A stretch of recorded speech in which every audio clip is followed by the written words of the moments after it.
Jeg har startet med at tørre 20 instrumenter, og så har jeg lagt her en væske, der hedder færdigblandet med Summermusik Plus.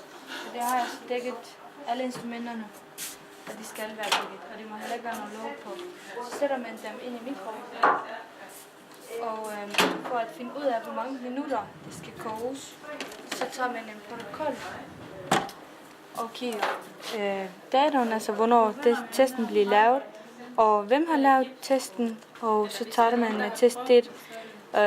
Så skriver man det tid på, da væsken kom i går, og så gør den sammen med test 2 og test 3, og så efter i den her felt, så plusser man alt de 3 sammen, og dividerer med 3, og så får vi en gennemsnitlig tid. Og i den sidste felt, så skriver man tiden, gennemsnitlig tid og plus 5 minutter.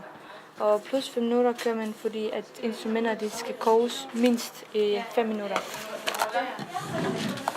Og så tager man instrumenterne ud, og de er kolde vand heri. Så tager man instrumenterne og hælder vandet ud.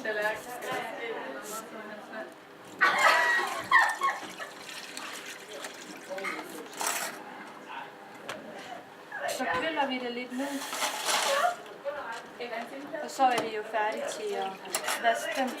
Og efter vi har vasket dem med helt almindelig sæbe og bliver tør, så er de klar til enten at sætte dem i kasserne eller autoklaverbåserne.